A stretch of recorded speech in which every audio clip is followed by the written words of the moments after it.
অনেক প্রিয় করে অবস্থা না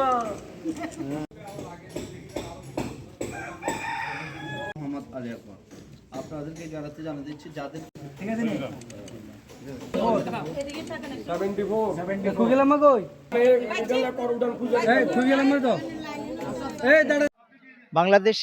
বাংলাদেশ শিপিং কর্পোরেশন থেকে যে ডোনেশনটা এসেছে বর্ণার্থীদের জন্য আমরা পেয়েছি এবং আরও সামনের দিকে আরও আসার জন্য ওনারা আশ্বাস দিয়েছেন। আর্থিক সহযোগিতাটা আপনাদের কি কাজে আসবে ইনশাআল্লাহ?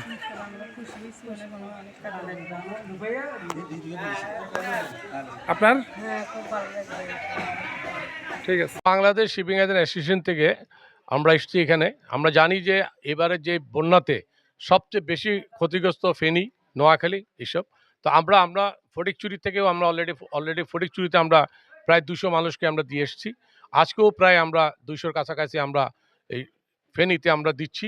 আমাদের প্রতিটা প্যাকেটে আমরা 5,000 টাকা করে দিচ্ছি এবং এটা দিচ্ছি মেইনলি যেহেতু এখানে বন্যা দুর্গত এলাকায় ত্রাণ নিয়ে তো অনেকেই আসছে, কিন্তু আমরা চাচ্ছি যে ত্রাণের পরে এখন দরকার তাদের পুনর্বাসন। যদিও এই অল্প টাকায় পুরোপুরি না হলেও অন্তত আমার মনে হয় যে কিছুটা হলেও তাদেরকে এটা সহযোগিতা করবে এবং আশা করি যে এর দ্বারা তারা কিছুটা হলেও স্বস্তি পাবে।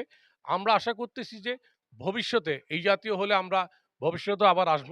তো আমার কথা হচ্ছে যে এখানকার সহযোগিতায় বিশেষ করে আমাদের যে মুরাদ ভাই, তারপরে আমাদের মানিক যারা আছে ওদের যে এই বাড়ি পাটোয়ারি কি বাড়ি রসুল পাটোয়ারি বাড়ি প্লাস আমাদের বাউল ভাই, উনি হচ্ছে জেলা সাংস্কৃতিক পরিষদের প্রতিষ্ঠাতা বা সভাপতি, ওনাদের সহযোগিতা এবং অন্য যারা আমাদেরকে সহযোগিতা করেছেন এবং আমরা এখানে আমাদেরকে মুরাদ ভাইরা ওনারা আমাদেরকে অন্যভাবে বরণ করে নিয়েছেন এবং ওনাদেরকে আমরা ধন্যবাদ জানাচ্ছি ওনাদের সব কিছুর জন্য এবং আশা করি আমাদের বাংলাদেশ শিপিং অ্যাসোসিয়েশনের পক্ষ থেকে সবাইকে আমরা আন্তরিক অভিনন্দন জানাচ্ছি এবং ভবিষ্যতে যদি আপনাদের পাশে আবারও আসতে হয় আমাদেরকে, আমরা ইনশাল্লাহ আসবো।